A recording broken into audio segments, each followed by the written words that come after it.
He realized what he's doing. Oh, Yeah. I feel like that's a mistake that you only make once. Walk directly into the fire and then go, maybe not again. so here we are with the third boss in the route that these players took. This is Priestess Alunza, and she's actually uncorrupted and still trying to defend this place. Like right now, she's trying to draw the magical energy out of these pools of gold that are on the side that have been corrupted. And that's her in the back over there. They're fighting a trash pack that's in front of it right now, but she's just sort of waiting in the back there. So as they continue to work through her last guard, then we'll be moving on to fight her. So if she's uncorrupted and guarding this place, why do we need to fight her? The guardians of this place are kind of charged with keep everyone out. Like Okay. the current Zandalari trolls don't come up here. Obviously, the players would not be welcome up here. It's very holy ground. You're just defiling the place by being here. Ultimately, your intentions are good. You're trying to stop one of the bad guys that you encounter in the quest experience. Okay. So in order to get to the end boss, which is kind of the reason we're here, we have to go through everybody else first. Now, is she an actual gold troll? Yep. Interesting.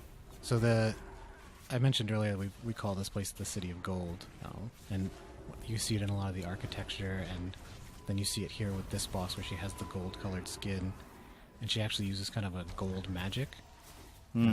There's these pools of gold on the side, but you can't really see them. You can kind of see one in the back there, I think, that the blood puddles are sort of falling out of. Yeah. So she's trying to cleanse that gold. She's trying to get the corruption out of it. Ah, I see. And that's what the slimes are that are moving across the play space. So those are actually her, like, in the process of cleansing that gold, they're actually being forced out of that. Yep. That's cool. And she does this mechanic here where she kind of siphons life off of people, and if they have that corrupted blood in them, it hurts her rather than heals her. Okay. So there's... we kind of just saw it there a second ago. There was a little red blood puddle on the floor. I think we've seen a couple of those before as well. Now here she's going to do it again, and we'll see. Okay, so they all got the red beam that time. Yeah, so that means everyone did it right. When it was the gold beam, it was actually healing her, so it made it harder to kill the boss. Okay. Get the red beam, kill the boss. Seems straightforward enough. And now that we've defeated all the defenders, Head back through the fire and the flames here. This One guy person went gets left behind. and I think that's their healer too, Yeah, so he was maybe never everybody seen else should again. hold up. so here we are. Now that we've defeated all of the bosses, we activate one of those mechanics I was talking about, where the temple kind of comes to life.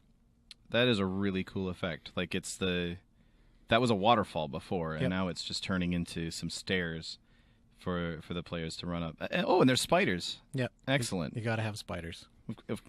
Obviously. So the last boss's dungeon, Yasma, used to be a good guy. She was part of what's called the Zanchuli Council, and her Loa was the Spider Loa. And during the questing experience, she actually consumes that Spider Loa and becomes kind of this hybrid, half spider, half troll. And that's why you see these spiders here as part of one of her mechanics. I see. Yeah, that's if I'm remembering correctly, that's kind of similar to what we saw in Zuldrak during Wrath of the Lich King ages ago. There was a couple of trolls there that had tried to take the powers of their Loa, and it didn't turn out too well for them in the long run. Never does. I'm not really sure why they do it. They just keep trying, and it doesn't work. Definition of insanity. So now we're fighting the last boss here. I just saw a character get some sort of debuff and run away. Yep. So she tries to draw the spirits out of the players, and when she does that, she marks the player, and you can see that the spirit's actually moving towards her. Ah, I see. And if you don't defeat it in time, it gives her a big damage boost and makes it a lot harder to beat her. Okay, so pretty standard sort of. You get the debuff, run away from the boss, and then kill the ad when it comes out. Which is kind of cool for a dungeon boss. It's sort of combining a few different mechanics that you often see even inside raids. So that's a cool way to sort of teach players. This is how you handle mechanics like this. And the kind of the wrench that gets thrown in this is the little spiders are spawning constantly all over the area, and if you ever step in them, they kind of pop and do a bunch of damage, and they leave the area denial. Okay, so similar to the first boss that we saw, Zulkal, you're going to be slowly running out of space as the fight goes on. Yep. It looks like this group is doing pretty well at dealing with this so far. There are quite a few puddles stacking up at this point. They're running out of space pretty quick. Yeah. Oh, but there we go. They have managed to defeat Yasma at this point. So that's the end of the Atal Dazar dungeon.